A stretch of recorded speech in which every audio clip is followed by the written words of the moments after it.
Hello students, good evening all of you and welcome to the global world. Session को आज हम लोग यहाँ पर स्टार्ट करने वाले हैं। आज हम लोग यहाँ पर 2500 क्वेश्चन की सीरीज स्टार्ट करेंगे जो कि आपके विज्ञान की होगी। इससे पहले आपकी एनसीईआरटी की थ्योरी क्लासेस भी चल रही है। चैप्टर वाइज एमसीक्यूज भी हम लोग यहाँ पर कंप्लीट कर रहे हैं, लेकिन आप सभी को पता है समय बहुत कम है। इन 3 महीनों में हमें कई सारी चीज़ें कवर करनी है, तो टॉपिक वाइज हम लोग यहाँ पर पढ़ेंगे। चैप्टर वाइज आपकी क्लासेस भी चलेगी, उसके साथ एमसीक्यूज भी होंगे। लेकिन एक सीरीज और हम लोग यहाँ पर स्टार्ट कर रहे हैं जो कि है आपके 2500 क्वेश्चन की, है ना। आपका पता है, आप सभी को पटवारी का एग्जाम आपका आने वाला है, ठीक है। एमपीटेट ग्रेड 2 अप्रैल में होने वाला है। तो आपको विज्ञान की तैयारी बहुत अच्छे से यहाँ पर करनी है, क्योंकि सिलेबस बहुत बड़ा होता है इसका। इसमें आपका बायो आ जाता है, नॉर्मल साइंस आ जाता है, फिजिक्स, केमिस्ट्री, बहुत सारी चीज़ें इसके अंदर आ जाती है, राइट। तो हम लोग यहाँ पर 2500 क्वेश्चन के सीरीज के अंदर ये सारे टॉपिक्स जो है, जो मेन टॉपिक्स है, उनको कवर करने का ट्राई करेंगे। और आप सभी के लिए एमपीटेट वर्ग 2 की साइंस टेस्ट सीरीज यहाँ पर आ चुकी है, जिसमें आपको 150 नंबर का क्वेश्चन पेपर दिया जाएगा। पूरा न्यू पैटर्न पर ये बेस्ड है। नेगेटिव मार्किंग इसमें रहेगी, 10 टेस्ट प्रोवाइड किए जाएंगे। उसमें जो आपकी रेगुलर क्लासेस लग रही है, उसके नोट्स आपको प्रोवाइड किए जाएंगे। हर एक पेपर जो आपको दिया जाएगा, 10 टेस्ट पेपर हैं इसके अंदर, हर एक क्वेश्चन का आपको एक्सप्लेनेशन यहाँ पर मिलेगा। सब्जेक्ट वाइज यहाँ पर आपको एमसीक्यूज भी मिलेंगे, ताकि आप एमपीटेट ग्रेड 2 का जो एग्जाम देने जा रहे हैं, अच्छे से आप यहाँ पर अपनी तैयारी को कंप्लीट कर पाए, ठीक है। और आज जो हम लोग स्टार्ट करने जा रहे हैं, आज हम लोग कर रहे हैं 2500 क्वेश्चन की सीरीज का पार्ट 1। लगभग 50 क्वेश्चन आज के सेशन में हम लोग कंप्लीट करेंगे। तो ध्यान से पूरे सेशन को देखिएगा, जो भी पॉइंट आपको लग रहे हैं उनको नोट डाउन जरूर से कर लीजिएगा। इससे आपका एक 1 लाइनर सीरीज भी रेडी हो जाएगा, ओके। चलिए स्टार्ट करते हैं सबसे पहले क्वेश्चन से। अच्छा, सबसे पहले तो व्हाट्सएप ग्रुप से ज़रूर से ऐड हो जाना 8770803840 पर, ताकि रेगुलर बेसिस पर आपको वीडियोस के नोटिफिकेशन यहाँ पर मिलते रहें। और जो मैंने आपको अभी टेस्ट सीरीज़ बताई थी, उसका पहला टेस्ट आप सभी के लिए फ्री है, तो ज़रूर से लगा कर देखिएगा। आपको टेस्ट की क्वालिटी कैसे क्या लगती है, कैसा टेस्ट है, उसके बाद आपको लगता है तो ज़रूर से आप टेस्ट सीरीज़ को बाय कर लीजिएगा, ठीक है। तो सबसे पहले आपको ये काम तो करना ही है कि फ्री टेस्ट लगाना है। चलिए क्वेश्चन नंबर 1 से स्टार्ट करते हैं। सूर्य में ऊर्जा का उत्पादन कैसे होता है? संलयन के द्वारा, विखंडन के द्वारा, रासायनिक अभिक्रिया के द्वारा, गैसों के जलने के कारण। तो सूर्य जो है, ऊर्जा का जो उत्पादन होता है वो होता है नाभिकीय संलयन की प्रक्रिया के द्वारा। आपने दो चीजें पढ़ी है, एक नाभिकीय संलयन की प्रोसेस पढ़ी और दूसरी नाभिकीय विखंडन की, है ना। जैसे कोई परमाणु विस्फोट वगैरह होता है तो उसमें विखंडन होता है ना। अब यहाँ पर ऊर्जा का उत्पादन हो रहा है, मतलब संलयन यहाँ पर हो रहा है। देखो, अब इसका थोड़ा सा डिटेल हम लोग यहाँ पर देख लेते हैं। जब दो हल्के नाभिक परस्पर संयुक्त होकर एक भारी तत्व के नाभिक की रचना करते हैं, तो इस प्रकार के सिस्टम को नाभिकीय संलयन की प्रोसेस यहाँ पर बोला जाता है। नाभिकीय संलयन के फलस्वरूप जिस नाभिक का निर्माण हुआ है ना, दो छोटे तत्वों को मिलाकर एक बड़ा भारी तत्व बना है, उसका द्रव्यमान संलयन में भाग लेने वाले दोनों नाभिकों के सम्मिलित द्रव्यमान से कम होगा। अब ये कम क्यों हुआ? क्योंकि यहाँ पर क्या हुआ है, एनर्जी का ट्रांसफॉर्मेशन हुआ है। क्योंकि द्रव्यमान में जो कमी हुई है, क्या हो गई है, ऊर्जा में रूपांतरित हो गई। तो ये भी अपने आप में एक क्वेश्चन है। ये वाली जो आप लाइन देख पा रहे हो, ये भी अपने आप में एक क्वेश्चन है कि जब दो हल्के नाभिक मिलकर एक बड़े भारी तत्व का निर्माण करते हैं, तो उसका जो द्रव्यमान है ना, उन दो छोटे नाभिकों के सम्मिलित द्रव्यमान से कम होगा। क्यों होगा? क्योंकि यहाँ पर ऊर्जा का क्या हो चुका है, रूपांतरण हो चुका है। अच्छा, अब स्पेसिफिक सूर्य के अंदर नाभिकीय संलयन कैसे होता है? तो सूर्य में परमाणु संलयन एक प्रकार की परमाणु प्रतिक्रिया है, जिसमें उच्च स्तर पर दो या अधिक परमाणु नाभिकों की टक्कर होती है, जिसमें एक नए नाभिक का निर्माण होता है। सूर्य में तापमान लगभग 15 मिलियन केल्विन होता है और दबाव पृथ्वी की सतह से लाखों गुना अधिक होता है। अच्छा, एक क्वेश्चन और इससे पूछा जाता है, संलयन से रिलेटेड जो भी अभी तक एग्जाम में पूछे गए मोस्टली क्वेश्चन वो आपको दिखा दिए गए। ये भी अपने आप में एक क्वेश्चन है और ये भी एक क्वेश्चन है। नाभिकीय संलयन में कौन सी ऊर्जा निकलती है? इस प्रक्रिया में 17 दशमलव, यहाँ पर मैं लिख देती हूँ, 17.59 मेगा इलेक्ट्रॉन वोल्ट ऊर्जा निकलती है। ये न्यूमेरिकल टर्म में आपको याद रखना पड़ेगा, 17.59 मेगा इलेक्ट्रॉन ऊर्जा निकलती है, ठीक है। तो ये एक ही क्वेश्चन से रिलेटेड आपको इतनी सारी चीजें ध्यान रखनी पड़ेगी। सूर्य में क्या होता है, नाभिकीय संलयन की प्रोसेस होती है। संलयन की प्रोसेस क्या होती है, दो छोटे तत्व मिलकर एक भारी तत्व का नाभिक का निर्माण करते हैं, लेकिन इन दोनों का द्रव्यमान जो मिलाकर इसके द्रव्यमान से, मतलब इन दोनों का द्रव्यमान अधिक होता है। क्योंकि जब ये बनता है तो इसमें ऊर्जा का क्या हो जाता है, रूपांतरण हो जाता है, तो उसके द्रव्यमान में कमी आ जाती है, ठीक है। अब सूर्य में नाभिकीय संलयन की प्रक्रिया इस तरीके से होती है, दो नाभिकों की टक्कर होती है, एक नए नाभिक का यहाँ पर निर्माण होता है। सूर्य के तापमान लगभग 15 मिलियन केल्विन होता है और इसका दबाव पृथ्वी से कई सदस्य लाखों गुना अधिक होता है। नाभिकीय संलयन में कौन सी ऊर्जा निकलती है? 17.59 मेगा इलेक्ट्रॉन वोल्ट ऊर्जा निकलती है। ठीक है। अच्छा, अब नेक्स्ट क्वेश्चन देखते हैं। अपवर्तनांक और क्रांतिक कोण सी में क्या संबंध है? इस वीडियो के कमेंट बॉक्स में देखिएगा, वहां पर मैंने आपको उत्तल लेंस और अवतल लेंस में जितने भी उसके डायग्राम बनते हैं कि फोकस पर रखा जाए तो जो इमेज है वो आभासी बनेगी, कैसी बनेगी, है ना। तो ये उत्तल अवतल दर्पण के जितने भी क्वेश्चन है जिनमें हम लोग कंफ्यूज होते हैं, उस पर ऑलरेडी एक वीडियो बनाया जा चुका है, जरूर से एक बार उसको विजिट कर लीजिएगा। उसमें आपको हर एक कंडीशन के बारे में पता चल जाएगा, उत्तल लेंस और अवतल लेंस की, है ना। और इससे रिलेटेड जो एमसीक्यूज है वो भी वेबसाइट पर डाल दिए गए, क्योंकि हर एक टॉपिक से, हर एक क्वेश्चन से हम लोग बात करें। जैसे अवतल लेंस हो गया तो उससे अपने आप में 6 क्वेश्चन बनेंगे कि अगर मैं इसको फोकस पर रखूं, वक्रता केंद्र पर रखूं तो इसकी इमेज कहाँ बनेगी, है ना। तो अपने आप में बहुत ज़्यादा क्वेश्चन होते हैं, तो वो मैंने सारे आपके वेबसाइट पर डाल दिए हैं। क्लासेस में मैंने आपको पूरा एक्सप्लेन भी कर दिया है कि कैसे क्या बनता है। कमेंट बॉक्स में उसका लिंक भी रखा हुआ है, वहां से जाकर आप विजिट कर लेना। ठीक है। उसके आगे का मैं यहाँ पर आपको पढ़ा रही हूँ। अपवर्तनांक और क्रांतिक कोण सी में क्या संबंध होता है? क्रांतिक कोण, क्रिटिकल एंगल सी आप सभी को पता है। इन दोनों में क्या रिलेशन होता है? अपवर्तनांक बराबर साइन सी होता है, 1/sin सी होता है, 1/cos सी होता है। अपवर्तनांक इज इक्वल टू 2/sin सी होता है। तो correct answer option number B है, 1/sin सी होता है। क्रांतिक कोण को सबसे पहले समझ लो, अगर याद नहीं आ रहा है ना, परावर्तन अपवर्तन याद नहीं आ रहा है। जब कोई प्रकाश किरण सघन माध्यम से विरल माध्यम में प्रवेश करती है तो आपतन कोण के उस मान को जिसके संगत अपवर्तन कोण का मान 90 डिग्री हो जाता है, उसको क्रांतिक कोण यहाँ पर कहा जाता है। आपने कुछ इस तरीके से पढ़ा था कि जैसे कि मैंने यहाँ से कोई भी एक किरण गुजारी, है ना, तो वो यहाँ पर चली गई, ठीक है। या फिर मैंने यहाँ से एक कोई किरण गुजारी तो वो क्या हो गई, पूरी तरीके से जिस माध्यम से आई थी उसी माध्यम में चली गई, हवा से आई थी हवा में ही चली गई, है ना। तो ये क्या हो गया, पूरा पूरा परावर्तन हो गया। लेकिन अब मैंने क्या करा, क्रांतिक कोण कैसे बनेगा? यही कोई एक माध्यम है, यहाँ से कोई किरण आई है ना। अब ये किरण क्या हुई, इसके मान को जैसे जैसे मैंने बढ़ाया तो एक टाइम ऐसा आया कि ये वाली जो चीज थी, एक मिनट कलर चेंज कर लेती हूँ, ये वाली जो चीज थी इसका मान बढ़ते बढ़ते कहाँ पर पहुंच गया, यहाँ पर पहुंच गया, ठीक है। तो ये क्या बन जाता है, एक 90 डिग्री का एंगल बन जाता है, ठीक है। जैसे जैसे मैं इसकी वैल्यू बढ़ाऊंगी, यहाँ पर वापस से बना देती हूँ, देखो जैसे जैसे मैं क्या करूंगी, इसकी वैल्यू को इंक्रीज करूंगी, है ना, तो इसकी वैल्यू भी इंक्रीज होगी, तो ये यहाँ से आते आते क्या आ जाएगा, यहाँ पर आ जाएगा, और अपने आप में क्या हो जाएगा, एक 90 डिग्री का एंगल बन जाएगा। तो इसी को क्या बोला जाता है, सी, यानी कि क्रिटिकल एंगल बोला जाता है। तो वही आपको क्रांतिक कोण के बारे में बताया गया है। जब प्रकाश की किरण सघन माध्यम से विरल माध्यम से, ये दो अलग अलग मीडियम है, ये सघन माध्यम आप मान लो, है ना, डेंस मान लो, ये विरल माध्यम है ना, सघन से विरल में प्रवेश करती है तो आपतन कोण के उस मान को, ये वाला मान है ना, आपतन कोण के उस मान को जिसके संगत ये अपवर्तन कोण का मान 90 डिग्री हो जाता है। बस बेसिकली मैं आपको ये बताने की कोशिश कर रही हूँ कि यहाँ से जो है अपवर्तन कोण का मान जब 90 डिग्री हो जाएगा तो ये चीज़ जो है क्या कहलाती है, यहाँ पर जो कोण बनता है उसको क्रांतिक कोण, यहाँ पर क्रिटिकल एंगल यहाँ पर बोला जाता है। तो इस आपको पूछा गया है कि जो अपवर्तनांक है और क्रांतिक कोण है, इन दोनों में क्या रिलेशन होता है? अपवर्तनांक इज इक्वल टू 1/sin सी होता है, ठीक है। क्योंकि इसमें हम लोग पूरा एक क्वेश्चन करते हैं, न्यूमेरिकल टर्म्स में होता है कि हम लोग यहाँ पर सी को 90 डिग्री मान लेते हैं, और आपको पता है साइन 90 की वैल्यू क्या होती है, साइन 90 डिग्री की वैल्यू क्या होती है, 1 होती है। तो हम लोग इसको ये कंसीडर कर सकते हैं। इस टाइप से एक पूरा न्यूमेरिकल है, बट हाल फिलहाल हम लोग इतना ध्यान रख सकते हैं, ठीक है। चलिए क्वेश्चन नंबर 3 को देखिएगा। अवतल दर्पण में जब वस्तु की स्थिति अनंत में होती है तो प्रतिबिंब कहाँ बनेगा?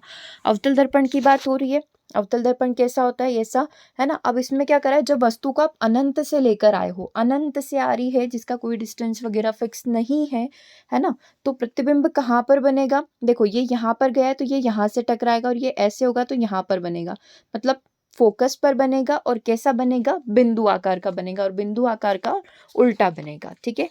तो अवतल दर्पण में जब वस्तु की स्थिति अनंत पर हो तो प्रतिबिंब कहाँ पर बनता है? फोकस बिंदु पर बनता है। करेक्ट आंसर क्या हो जाएगा? ऑप्शन नंबर बी हो जाएगा, ठीक है। मानव नेत्र में प्रतिबिंब कहाँ पर बनता है? अब मानव नेत्र की बात हो रही है। ये जो क्वेश्चन है अभी जो आपने किए, ये सारे क्लास 9th के हैं, ठीक है। तो क्लास 9th से बहुत सारे, क्योंकि आपने देखा होगा सबसे पहले जो आपकी बेस्ट तैयारी होती है वो क्लास 9th में होती है, फिर 11th में आपको बहुत नई नई चीज़ें पढ़ने को मिलती है। तो मोस्टली जो क्वेश्चन अराइज होते हैं, अगर 10th तक भी चलें तो 9th में आपको बहुत सारे नए नए टॉपिक्स देखने को मिलेंगे। तो उस बुक को आप अच्छे से प्रिपेयर कर लीजिएगा, चाहे वो मैथ्स की हो, सोशल साइंस की हो या फिर साइंस की हो। चलिए, तो इसका आंसर करिएगा। मानव नेत्र में जो प्रतिबिंब बनता है, आइरिस पर बनता है, कार्निया पर बनता है, रेटिना पर बनता है या पुतली पर बनता है। आप चाहें तो डायग्राम देख सकते हैं, है ना। ये रहा, एक बार देख लो आंसर क्या होगा। रेटिना पर बनता है। ये रहा आपका रेटिना, यहाँ पर बनता है, ठीक है। ये रहा आपका शुरुआती आइरिस, ये आपकी पुतली, है ना। ये कार्निया, और इसे आप बोल सकते हैं नेत्रोद बोलते हैं हम लोग इसे, है ना। ये श्वेत पटल हो गया, है ना। ये कॉरॉइड हो गया। रेटिना या दृष्टि पटल आप बोल सकते हैं, प्रकाश स्नायु या ड्रग तंत्रिका, ठीक है। वैसे हम लोग आई को जब पूरा डिटेल में पढ़ेंगे तब आपको सारी चीज़ें पता चल जाएगी। ये काचाव्रत है और ये नेत्र लेंस है, क्रिस्टल लेंस जिसको बोला जाता है। अभी आपसे क्या पूछा गया था कि इमेज कहाँ बनती है, रेटिना पर बनती है। करेक्ट आंसर वही पूछा था, मानव नेत्र में प्रतिबिंब कहाँ पर बनता है, रेटिना पर बनता है। रेटिना मतलब option number C. Question number 5 के पास चल लेते हैं। सरल सूक्ष्मदर्शी को बनाने में किस लेंस का प्रयोग किया जाता है। सरल सूक्ष्मदर्शी को बनाने में उत्तल लेंस का प्रयोग किया जाता है। ध्यान रखिएगा, हमेशा ये लेंस वाले क्वेश्चन हमेशा कंफ्यूज करते हैं। सरल सूक्ष्मदर्शी में उत्तल लेंस का प्रयोग होता है। आकाश का रंग नीला क्यों दिखाई देता है, प्रकीर्णन के कारण, प्रकाश के प्रकीर्णन के कारण आकाश का रंग, प्रकीर्णन मतलब एक बिखराव आप बोल सकते हैं ना, इसीलिए आकाश का रंग नीला दिखाई देता है। उत्तल लेंस में वस्तु को फोकस दूरी और ध्रुव के बीच में रखा गया है तो प्रतिबिंब कहाँ पर बनेगा। उत्तल लेंस की यहाँ पर बात हो रही है ना। अब आप ये मान लीजिए फोकस और ध्रुव के बीच में रखा गया है तो प्रतिबिंब वस्तु साइड में ही आवर्धित बनता है। इसको हम लोग फिर कभी, या आप अगर वो वीडियो देख रहे हैं तो उस वीडियो में आपको पूरा डिटेल में मिल जाएगा, क्योंकि हमने हर एक कंडीशन को बताया हुआ है। या फिर होगा तो हम लोग अपकमिंग वीडियो में जब ये सारे पॉइंट डिस्कस करेंगे तब इसको पूरा डिस्कस कर लेंगे कि लेंस में जो फोकस बिंदु और ध्रुव के बीच में अगर किसी वस्तु को रखा है तो प्रतिबिंब वस्तु साइड में ही आवर्धित यहाँ पर बनता है। स्पष्ट दृश्यता की न्यूनतम दूरी कितनी है, आप कितनी दूरी तक अच्छे से देख सकते हैं, तो आपको पता है 25 सेंटीमीटर तक हम लोग अच्छे से देख सकते हैं, है ना। तो हम लोग क्वेश्चन से क्या पूछा गया था, स्पष्ट दृश्यता, मतलब स्पष्ट दृश्यता कब तक होती है, 25 सेंटीमीटर तक होती है, ठीक है। चलिए आगे बात करते हैं। ऑप्टिकल फाइबर में किस सिद्धांत का प्रयोग किया जाता है। ऑप्टिकल फाइबर जो होता है इसमें टोटल इंटरनल रिफ्लेक्शन TIR का नाम आपने सुना होगा, पूर्ण आंतरिक परावर्तन का नाम आपने सुना होगा। जो फाइबर वगैरह होते हैं उसमें इसी सिद्धांत का प्रयोग यहाँ पर किया जाता है। क्रांतिक कोण वह आपतन कोण है जिसका अपवर्तन कोण कितना होगा, जो आपने पढ़ा था ना साइन सी, है ना, कितना होता है 90 डिग्री का एंगल होता है, तभी उसको क्या बोलते हैं हम लोग, क्रिटिकल एंगल, क्रांतिक कोण बोलते हैं। लेंस की क्षमता का SI मात्रक क्या है, लेंस की क्षमता को डायोप्टर में मापा जाता है। ऑप्शन नंबर सी आपका करेक्ट हो जाएगा। समतल दर्पण की फोकस दूरी कितनी होती है, समतल दर्पण की फोकस दूरी ऑलवेज अनंत इन्फिनिटी होती है। आंसर क्या हो जाएगा, ऑप्शन नंबर बी। प्रकाश जब सघन माध्यम से विरल माध्यम में प्रवेश करता है तो हमेशा उसका वेग क्या होगा, आपको बढ़ा हुआ डायग्राम बना लेते हैं। प्रकाश जब सघन माध्यम से विरल माध्यम में जाते हैं तो उसका वेग क्या होता है, बढ़ जाता है ना। आप ऐसे समझो कि सघन माध्यम है ना। अब विरल माध्यम यानी कि पानी या कहीं पर भी गया तो उसका वेग यहाँ पर क्या होगा, इंक्रीज होगा। और जस्ट इसका अपन रिवर्स कर दें कि वो विरल माध्यम से अगर वो सघन माध्यम में जा रहा है तो उसका वेग यहाँ पर क्या हो जाएगा, कम हो जाएगा, ठीक है। कंफ्यूज मत होना, ये दो एक ही चीजें हैं, बस आगे पीछे रिवर्स करके पूछा गया है। सघन से विरल माध्यम में जा रहा है ना, तो वेग यहाँ पर क्या होगा, आप ऐसे समझो कि उसमें जा रहा है तो वेग हमेशा इंक्रीज होगा, है ना। और इसका रिवर्स कर दे कि विरल से सघन में जा रहा है तो वेग हमेशा बोल सकते हैं डिक्रीज होगा, कम होगा, ठीक है। अभी आएगा शायद वो क्वेश्चन भी आ जाएगा तो आपको और क्लियर हो जाएगा। चलिए आगे बात करते हैं नेक्स्ट क्वेश्चन की। सूर्य के प्रकाश का कौन सा विकिरण उष्मा का वाहन करता है। उष्मा का वाहन किसके थ्रू होता है, अवरक्त विकिरणों के द्वारा होता है। आंसर क्या हो जाएगा, इंफ्रारेड रेज या फिर अवरक्त विकिरणें। क्वेश्चन नंबर 15 पर चलते हैं। वक्रता त्रिज्या r और फोकस दूरी के बीच में क्या संबंध है, तो आपको बस ये फॉर्मूला याद रखना है, r is equal to twice of f, है ना, 2f आप बोल सकते हो, है ना, r is equal to 2f। तो कोई भी क्वेश्चन बनता है बहुत इजीली आप इस फॉर्मूला के थ्रू यहाँ पर सिद्ध कर सकते हैं। मान लो आपको वक्रता त्रिज्या दे रखी है, आपको f की वैल्यू निकालनी है, या f दे रखा है, वक्रता त्रिज्या निकालनी है उस लेंस की, तो आप इजीली यहाँ पर निकाल सकते हो। किसके थ्रू, इस फॉर्मूला के थ्रू, ठीक है। तो बहुत सारी बार एग्जाम में जब हमारे पास कम टाइम होता है, रिवीजन करना होता है, तो सिर्फ आपको 4 से 5 फॉर्मूलाज बता दिए जाते हैं कि ये कर लो, कुछ ना कुछ क्वेश्चन तो इससे बैठ ही जाता है, ठीक है। चलिए क्वेश्चन नंबर 18 की बात करते हैं। क्वेश्चन नंबर 18 को देखिए, गाड़ियों में पीछे का दृश्य देखने के लिए साइड मिरर के रूप में, जो साइड मिरर लगे होते हैं, कौन सा लेंस उनके अंदर लगा रहता है? उत्तल दर्पण यहाँ पर लगा हुआ रहता है। इस चीज को ध्यान रखना, गाड़ियों में पीछे का दृश्य देखने के लिए उत्तल दर्पण का प्रयोग यहाँ पर, है ना, साइड मिरर के रूप में किसका प्रयोग किया जाता है? उत्तल दर्पण का प्रयोग यहाँ पर किया जाता है। नाई द्वारा हजामत करने के लिए किसका प्रयोग किया जाता है? नाई जो हजामत करता है वो अवतल दर्पण का प्रयोग करता है ना, उसको छोटी चीजें भी बड़ी देखनी होती है ना, तो अवतल दर्पण का प्रयोग करता है। और साइड मिरर में क्यों? क्योंकि हमें ट्रक को बड़ा नहीं, हमें ट्रक को छोटे रूप में देखना होता है, तो हम लोग उत्तल दर्पण का प्रयोग करते हैं। तो गाड़ियों में पीछे का दृश्य देखना है तो डायरेक्टली लगा दो उत्तल, और नाई जो है किसका प्रयोग करेगा? अवतल दर्पण का प्रयोग करेगा। वह माध्यम जिसमें प्रकाश का वेग अधिक होता है उसका अपवर्तनांक अपेक्षाकृत क्या होगा? देखो, प्रकाश का वेग अधिक है तो उसका अपवर्तनांक यहाँ पर क्या हो जाएगा? कम हो जाएगा। रिवर्स चलता है ये, है ना, वेग अधिक होगा, अपवर्तनांक यहाँ पर कम होगा, वेग कम होगा, अपवर्तनांक उसका अधिक होगा, रिफ्रैक्शन अधिक होगा। निम्नलिखित में से कौन सा प्राथमिक रंग यहाँ पर नहीं है? आपको पता है आरजीबी होता है, रेड ग्रीन ब्लू होता है, लाल हरा और नीला होता है, पीला उसका हिस्सा नहीं है ना, तो डी आंसर आपका करेक्ट हो जाएगा। लाल और हरे रंग को मिलाने पर जब आप रेड और ग्रीन को मिला देते हैं तो कौन से कलर का निर्माण होता है? तो इससे येलो कलर बनता है। ठीक है, जब आप रेड और ब्लू कलर को मिला देते हैं तो इससे कौन सा कलर बनता है? बैंगनी कलर बन जाता है। ठीक है, तो ये कलर कॉम्बिनेशन आपको ध्यान रखने हैं। नेक्स्ट क्वेश्चन नंबर 24 को देखिएगा, सूक्ष्म जीवों को देखने के लिए किसका उपयोग किया जाता है? सूक्ष्म जीवों को देखने के लिए संयुक्त सूक्ष्मदर्शी का उपयोग किया जाता है, ताकि छोटी चीजें भी आपको बड़ी दिखाई दे। संयुक्त सूक्ष्मदर्शी का उपयोग हम लोग करते हैं, है ना। टेलीस्कोप का प्रयोग बड़ी दूर की वस्तुओं को देखने के लिए किया जाता है। ठीक है, चलिए आगे बात करते हैं। चंद्रमा के प्रकाश को पृथ्वी तक पहुंचने में 1 मिनट 28 सेकेंड लगते हैं। 1.28 सेकेंड बोल सकते हैं इसको। ऑप्शन नंबर 1 यहाँ पर करेक्ट हो जाएगा।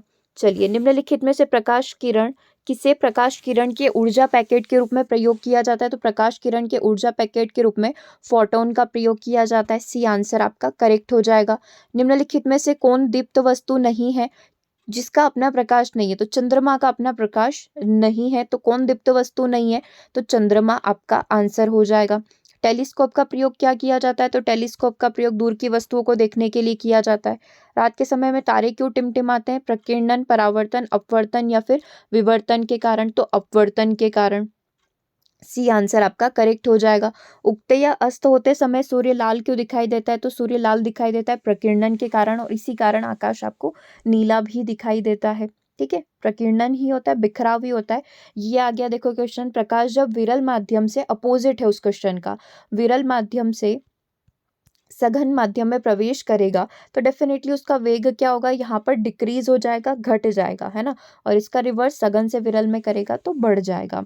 प्रकाश के तरंगदैर्घ्य को किस में मापा जाता है? एंगस्ट्रॉम में मापा जाता है। और एक एंगस्ट्रॉम में कितने मीटर होते हैं? 10⁻⁻10 मीटर यहाँ पर होते हैं। ठीक है, तो तरंगदैर्घ्य को मापने के लिए, वेवलेंथ को मापने के लिए एंगस्ट्रॉम यूनिट आप लगाते हैं, और एक एंगस्ट्रॉम में 10⁻⁻10 मीटर होते हैं। श्वेत प्रकाश 7 रंगों में विभाजित होने की घटना को यहाँ पर क्या कहा जाता है? व्हाइट कलर जो है 7 रंगों में यहाँ पर विभाजित होता है, ये प्रकीर्णन है, अपसरण है, अपवर्तन है या फिर विचलन है। तो ये भी प्रोसेस वही है, प्रकीर्णन की है। बस आप आसमान को ध्यान में रख लो, है ना, कि बिखराव होता है उसमें कलर का, 7 कलर्स का। प्रकीर्णन की घटना है। इंद्रधनुष बनने की घटना कौन सी घटना है? प्रकीर्णन की घटना है।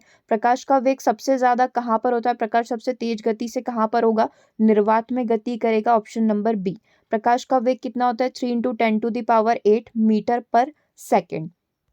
सूर्य में ऊर्जा का उत्पादन किस में होता है? कैसे होता है? हीलियम अणु का हाइड्रोजन में, हाइड्रोजन का हीलियम नाभिक में, हीलियम और हाइड्रोजन की रासायनिक अभिक्रिया से, या फिर हाइड्रोजन के जलने से। तो क्या आंसर हो जाएगा? हाइड्रोजन नाभिक का हीलियम नाभिक में बदलने से जो है यहाँ पर सूर्य में ऊर्जा का उत्पादन होता है। ठीक है, मानव आंख में प्रवेश करने वाला प्रकाश किसके द्वारा नियंत्रित होता है? तो आइरिस के द्वारा। आपने देखा था अभी नेत्र का डायग्राम, है ना, यहाँ पर होता है आइरिस, ये आपका रेटिना था जहाँ पर इमेज बनती है, उसको कंट्रोल करने वाला कौन है? आइरिस कंट्रोल करता है। सूर्य के प्रकाश को पृथ्वी तक पहुंचने में कितना समय लगता है? 8.3 मिनट यहाँ पर लगते हैं। तो आंसर आपका ऑप्शन नंबर सी हो जाएगा। चलिए, किसी विद्युत बल्ब पर 100 वॉट और 200 वोल्ट अंकित। आप बल्ब लेकर आते हो, है ना, फिलिप्स वगैरह के जो भी बल्ब आप लेकर आते हैं, तो उस पर पावर लिखी हुई रहती है कि कितने वॉट का है और कितने वोल्ट का है ना, दोनों चीजें होती है। तो अब यहाँ पर आप उसका रेजिस्टेंस कैसे निकालेंगे? ठीक है, तो आपको पावर का फॉर्मूला पता है। पावर का फॉर्मूला यहाँ पर क्या होता है? ऑप्शन है आपके पास सामने 200, 300, 150 और 400। तो देखो पावर का फॉर्मूला आता है P is equal to V square divide by R. P is equal to V square divide by R होता है। तो आपके सामने क्या रखा हुआ है? पावर रखी हुई है। पावर कितनी दे रखी है ना? P is equal to V square divide by R. Power कितनी दे रखी है? 100 दे रखी है। V की वैल्यू कितनी है? 200 का स्क्वायर है, 200 लिख लेते हैं। आर की वैल्यू निकालनी है। ठीक है, ये कितना हो जाएगा? अब आप देख लीजिए आर की वैल्यू कितनी हो जाएगी? 2 दूना 4 और पीछे 2 0, 400 हो जाएगी। ठीक है, समझ में आया? कुछ नहीं किया है, बस पी का फॉर्मूला, पावर का फॉर्मूला रख लिया है, V square divide by R. बस आपको क्या करना है? आर निकालना है। पावर की वैल्यू रख दीजिए 100, वी की वैल्यू 200 का स्क्वायर और प्रतिरोध निकाल लीजिए। कितना रेजिस्टेंस है उस बल्ब का? बल्ब का प्रतिरोध कितना है? 400 है। और प्रतिरोध की यूनिट क्या होती है? ओम होती है। आंसर क्या हो जाएगा? 400 ओम। ठीक है, टेस्ट सीरीज में मैंने ये कुछ क्वेश्चन भी ऐड किए क्योंकि आपसे न्यूमेरिकल क्वेश्चन भी पूछे जाएंगे, तो साथ में उनका एक्सप्लेनेशन भी है, तो ज़रूर से एक बार सॉल्व करिएगा हर एक क्वेश्चन को और एक्सप्लेनेशन भी चेक करिएगा। ठीक है, 3 ओम का प्रतिरोध को 9 वोल्ट की बैटरी के साथ जोड़ा गया है। प्रतिरोध में कितनी धारा प्रवाहित होगी? अब समझ रहे हो, ओम का नियम लग सकता है यहाँ पर। 3 ओम का तो रेजिस्टेंस है ना, 3 ओम का क्या है यहाँ पर? रेजिस्टेंस है। तो आर की वैल्यू कितनी है? 3 ओम है। वी की वैल्यू कितनी है? 9 वोल्ट है। इसको जल्दी से सॉल्व करके बताओ क्या फॉर्मूला लगाया, और धारा का फॉर्मूला क्या होता है, या फिर ओम का नियम क्या होता है? V is equal to I R होता है। डायरेक्टली हमको बस इतना याद रखना है, V इज इक्वल टू क्या होता है? आई आर होता है ना। अब I की वैल्यू निकालनी है। V की वैल्यू कितनी है? 9, और R को इसके अपोजिट में लेकर आ जाएंगे। 3 तिया क्या होता है? 9 होता है। आंसर क्या आ जाएगा? 3 आ जाएगा, यानी कि ऑप्शन नंबर बी हो जाएगा। ठीक है, 3 एम्पियर देख लेते हैं, ऐसे ही सोल्व किया था। V is equal to I R, और यहाँ पर हमने वैल्यू पुट कर दी, 3 एम्पियर आ गया। तो उसमें कितनी धारा प्रवाहित हो रही है? 3 एम्पियर की धारा प्रवाहित हो रही है। अगला क्वेश्चन देखो, 2 किलोवाट की क्षमता वाले एक बॉयलर को प्रत्येक दिन 1 घंटे के लिए उपयोग किया जाता है। 30 दिन में यह कितनी यूनिट बिजली की खपत करेगा?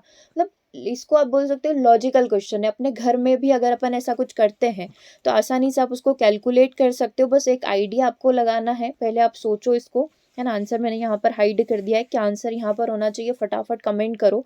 2 किलोवाट की क्षमता वाले एक बॉयलर को प्रत्येक दिन 1 घंटे के लिए उपयोग किया जाता है। ठीक है, और कितने दिन तक चलाना है हमको? उसको 30 दिन तक चलाना है। तो कितनी यूनिट बिजली की वो खपत करेगा? देखो अब सिर्फ इतना सा सोचो, एक दिन में कितना चल रहा है वो? 1 घंटा चल रहा है ना। तो अब आप ये देख लो, है ना, एक दिन में कितना चल रहा है? 1 घंटा चल रहा है, और हमको कितने का निकालना है? 30 दिन का निकालना है ना। 30 दिन में वो कितना चलेगा? सीधी सी बात है, एक दिन में 1 घंटा चल रहा है ना, तो 30 दिन में कितना चलेगा? 30 घंटे चलेगा। सीधी सी बात, 30 दिन में कितना चलेगा? 30 घंटे चलेगा, है ना। और इसकी क्षमता कितनी है? 2 किलोवाट की है ना। तो अब आप ये देख लीजिए, 2 किलोवाट की यहाँ पर क्षमता है, तो मैं इसको 30 इंटू 2 कर लूँ, है ना, ताकि मेरी जो टोटल यूनिट आएगी, 1 किलोवाट आर इसकी यूनिट होती है, 1 किलोवाट घंटा इसकी यूनिट होती है। ठीक है, तो अब मुझे 2 किलोवाट का निकालना है, तो मैं इसको 30 इंटू 2 कर लूँ। 30 इंटू 2 मतलब 30 गुणित 2 कर लूँ, तो कितना हो जाएगा? 60 हो जाएगा। अब आप चाहें तो इसका एक्सप्लेनेशन भी देख लीजिए। 1 किलोवाट आर में 1 यूनिट यहाँ पर होती है, खपत होती है। 2 किलोवाट आर आप यहाँ पर ले रहे हो, मतलब कि 2 यूनिट का खपत होगा, है ना। और 30 दिन में डबल यूनिट खपत हो जाएगी, मतलब 60 यूनिट यहाँ पर खत्म हो जाएगी। इसमें उल्टा करके दिया है, मैंने आपको डायरेक्टली यहाँ से बताया है। जैसा भी आपको सही लगे, बस लॉजिक समझ में आना चाहिए। 1 घंटा एक दिन में यूज़ कर रहे हो, 30 दिन में 30 घंटा यूज़ करोगे, है ना। 1 किलोवाट आवर की पावर होती है, आपको कितनी पावर लग रही है उस बॉयलर के लिए? 2 किलोवाट की पावर लग रही है, तो 30 इंटू 2 कर लो, मतलब कि 60 यूनिट बिजली की खपत आपके यहाँ पर हो जाएगी। ओके, चलिए 44 के पास चलते हैं। ग्रहों की गति से संबंधित नियम का प्रतिपादन किसने किया है? केपलर ने किया है। 1 किलोग्राम वस्तु का भार कितना होता है? 9.8 न्यूटन होता है। आंसर क्या हो जाएगा? ऑप्शन नंबर सी हो जाएगा। 1 किलोग्राम वस्तु का भार आपको न्यूटन में निकालना है, 9.8 न्यूटन हो जाएगा। भूतुल्यकाली उपग्रहों की पृथ्वी तल से कितनी ऊंचाई पर इनको छोड़ा जाता है? 36,000 किलोमीटर की ऊंचाई पर छोड़ा जाता है। आंसर क्या हो जाएगा? ऑप्शन नंबर सी हो जाएगा। ये सारी चीजें तो हमने ईवीएस में भी पढ़ी थी, राइट। भू-स्थिर उपग्रह किस दिशा में पृथ्वी की परिक्रमा करते हैं? देखो, भू-स्थिर उपग्रह जो है हमेशा पश्चिम से पूर्व की ओर जाते हैं, ठीक है, इस चीज को ध्यान रखिएगा। ये हमेशा पश्चिम से पूर्व की ओर जाते हैं। पृथ्वी तल से ऊंचाई की ओर जाने पर ये आपका पृथ्वी का तल या सतह है। जब आप इससे ऊपर जाएंगे तो जी के मान में क्या होगी? कमी होगी। और पृथ्वी की सतह से नीचे की तरफ जाएंगे तो भी जी की वैल्यू, गुरुत्वाकर्षण का मान क्या होगा? डिक्रीज होगा, है ना। तो जी का मान पृथ्वी तल से ऊंचाई की ओर जाने पर घटता है और गहराई में जाने पर भी क्या होगा? घटेगा, ठीक है। दोनों पर ही ये क्या होता है? घटता है और सेंटर पर मैक्स होता है। कृत्रिम उपग्रहों के उपयोग का उद्देश्य क्या है? कृत्रिम उपग्रहों का प्रयोग क्यों किया जाता है? मौसम की भविष्यवाणी में, बिल्कुल संचार के लिए, वायुमंडल के ऊपरी हिस्सों का अध्ययन करने के लिए, इन तीनों के लिए। डेफिनेटली ऑप्शन नंबर डी, इन तीनों के प्रयोग के लिए हम लोग क्या करते हैं? कृत्रिम ग्रहों का प्रयोग करते हैं, उपग्रहों का प्रयोग करते हैं, ठीक है। चलिए, ये सारी चीजें क्लियर हो गई। आज हमने 50 क्वेश्चंस यहाँ पर कंप्लीट किए हैं और ज़्यादा से ज़्यादा क्वेश्चन हम लोग कंप्लीट करने की कोशिश करेंगे। इन क्वेश्चन में से किसी भी क्वेश्चन में आपको लग रहा है कि नहीं, हमको इसका पूरा एक्सप्लेन करना है या पूरा टॉपिक ही समझना है, ज़रूर से मेंशन करिएगा। जो आपकी थ्योरी क्लासेस चल रही है उसमें हम लोग इसको डिस्कस कर लेंगे, ओके। चलिए, तो सेशन को ओवर करते हैं।